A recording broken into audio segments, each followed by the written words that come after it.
है तो वह अपने आप स्वमेव अपनी नैसर्गिक मुद्रा में आ जाता है, नैसर्गिक स्वभाव में आ जाता है। क्योंकि जब नैसर्गिक स्वभाव में व्यक्ति होता है तो निश्चित है उसके हृदय में, मन में, मस्तिष्क में सकारात्मकता का संचार अपने आप होने लग जाता है। ये मानव धर्म है और मानवीय प्रवृत्ति है, ये मनोवृत्ति है मानव की। अब देखिए कि एक छोटा सा उदाहरण और मैं आपको देता हूं यथार्थता का, कि यथार्थता का परिचय और यथार्थता का बोध हमारे लिए निश्चिततः आत्मबोध कराने में निमित्त भूत होता है। एक बालिका जिसका एक भाई है और यद्यपि वह परिवार बहुत ही निर्धन परिवार है, मोहल्ले में और भी बच्चे रहते हैं, और इसके बाद में वह जब थोड़ी बड़ी हो जाती है तो मोहल्ले के बच्चे बच्चियां साइकिल चलाते थे और उस बच्ची के मन में भाव आया कि मेरे पास साइकिल होती तो बहुत अच्छा होता, मैं भी साइकिल चला पाती। भाई सुन रहा था और बहन ने मन में सोचा कि इस बार रक्षाबंधन आएगा तो मैं अपने भाई से राखी बांधने के निमित्त में और राखी बांधने के अवसर पर मैं भाई से साइकिल की मांग करूंगी, मेरा भाई मेरे लिए साइकिल ला देगा।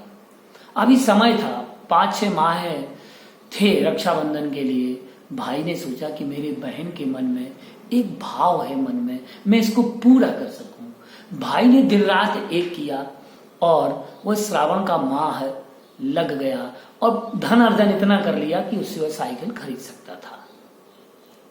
रक्षाबंधन आया, बहन तैयार थी, थाली लेकर के आई, दीपक सजा हुआ है और अपने भाई की कलाई पर वह राखी बांधती है। भाई यद्यपि साइकिल लाकर के उसने एक कक्ष में छुपा दी थी, क्योंकि साइकिल लाया था और बहन ने बोल दिया था, बहन ने पहले बोल दिया था कि भाई मुझे इस रक्षाबंधन पर आप साइकिल ला देना मेरे लिए। विचार करना, वह बहन जिसने भाई से बोल दिया था, रक्षाबंधन के कुछ ही दिन पहले बोला होगा उसने। अब देखिए, हम भावों की अभिव्यक्ति की बात कर रहे हैं यहाँ पर और यथार्थ ज्ञान की बात कर रहा हूं। इस उदाहरण को आप बड़े अच्छे से सुनिएगा, ये आपको निष्परिग्रही बना सकता है और आपके लिए निश्चित है कि आपको संसार छोड़ने के लिए भी प्रेरित कर सकता है। वो एक बहुत अच्छा मोटिव उदाहरण है ये। अब साइकिल आ गई, भाई की कलाई पे रक्षा का सूत्र भाई बहन ने बांध दिया और बहन ने कहा कि भाई मुझे साइकिल चाहिए, मुझे साइकिल चाहिए। तो भाई उसको छकाता है बहुत देर तक, कभी इस कमरे में जाता, कभी उस कमरे में जाता, लेकिन छकाता है, साइकिल नहीं देता। अब उसको लगा ऐसा ना हो कि मेरी बहन रोने लगे। उसने कमरे की चाबी दी, साइकिल रखी हुई थी उसमें, उस कमरे को खोला उसने और कमरे को खोल दी साथ।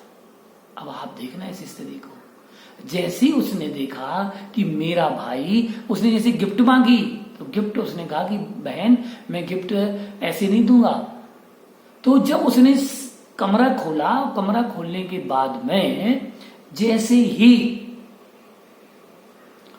देखा कि सामने चमकदार अच्छी साइकिल खड़ी हुई है, सजी हुई सुसज्जित साइकिल रखी हुई है। बहन के आंखों में अश्रु आ गए और भाई को बोलती, धन्यवाद भाई, तुमने मेरी मन की भावना को समझ करके मुझे गिफ्ट दिया। मुझे ये बहुत प्रसन्न हो गई, प्रसन्नता का भाव उसके हृदय में आ गया और वह साइकिल लेकर के घर घर, गली गली, मोहल्ले मोहल्ले जाकर के बोली कि देखो मेरा भाई मेरे लिए साइकिल लाया है। सोचो प्रसन्नता का भाव कितना होता है। जब बहन बड़ी हो गई और बड़ी होने के बाद में जब वह विवाह योग्य हो गई, भाई ने बहुत अच्छा पैसा कमा लिया था, सब कुछ कर लिया था, लेकिन जब बहन बड़ी हुई और बहन बड़ी होने पर उसका विवाह भी तय कर दिया गया और भाई एक 4 चक्कों की गाड़ी, जो मर्सिडीज गाड़ी लेकर के आया, सफारी फरारी आदि जो भी गाड़ी लेकर के आया और बहन की विदा करने लगा। बहन की विदा करने लगा और बहन के हाथ में उसने 4 पहिया वाहन की चाबी दी, लेकिन बहन के हृदय में प्रसन्नता का भाव ना था। कारण उसे ज्ञात हो गया था कि मुझे अब पराए घर में जाना है, दूसरे घर में जाना है, ये मेरा घर नहीं, मुझे निज घर में जाना है, मुझे निज घर में जाना है। सोच लो, जब साइकिल की चाबी मिली तब कितनी प्रसन्न थी और आज 4 पहिया वाहन की उसे चाबी मिली, लेकिन प्रसन्नता का भाव नहीं, क्योंकि उसे वह आसक्ति अब नहीं थी। जो आसक्ति उसको साइकिल में थी वह निरासक्त थी, उसे वह भाव नहीं मन में आ रहा था। अब आप सोचो इस बात को कि आसक्ति और अनासक्ति व्यक्ति के जीवन में प्रसन्नता ला सकती है और वैराग्य को भी प्रदान कर सकती है। जगत काय स्वभाव हुआ संवेग वैराग्यार्थम, ये सूत्र हमने तत्वार सूत्र में पढ़ा है। अब देखिएगा, वो संवेग की जो भावना उत्पन्न हो रही है उसका नाम आकिंचन है, वह घर छोड़ करके जा रही है। ये ही सच्चा आकिंचन्य धर्म है कि वस्तु होते हुए भी उस पर अनासक्ति का भाव रखना सबसे बड़ा आकिंचन्य धर्म है। अनासक्त परिणाम रखो, क्योंकि अनासक्ति ही सबसे बड़ा उपाय है। अब हम देखते हैं,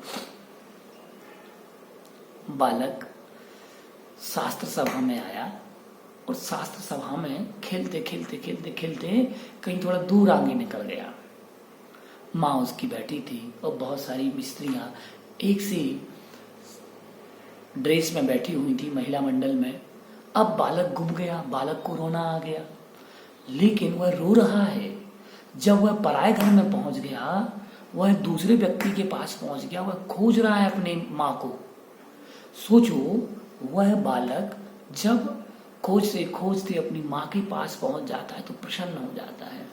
ठीक उसी प्रकार से हम अभी तक परभाव में हैं, अभी हम स्वयं के स्वभाव में नहीं आए।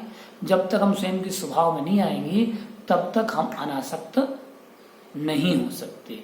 इसलिए कहते हैं कि जो ज्ञानी होता है, ज्ञानी जब थकता है, जब थकता है तो वह नए नयनी के पास विश्राम पाता है, और अज्ञानी जब थकता है तो मृग नयनी के पास विश्राम पाता है।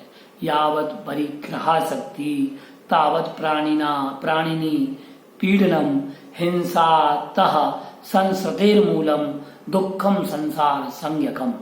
ये पद्म पुराण में कहा है कि जब तक परिग्रह में आ सकती है तब तक प्राणी को पीड़ा है। हिंसा से ही भव भ्रमण का मूल है। दुखम संसार संगकम, ऐसा संसार का नाम दुख है, जिसमें दुख है, दुख में वह संसार है। विचार कर लो, वहां दुखम एव है, दुख ही दुख है। तो इस प्रकार से आज हमने जाना कि परिग्रह की चिंता बड़ी खतरनाक होती है। इसीलिए चिंतन करो 12 भावनाओं का, तुम्हारे अंदर उत्तम आकिंचन्य धर्म आ जाएगा।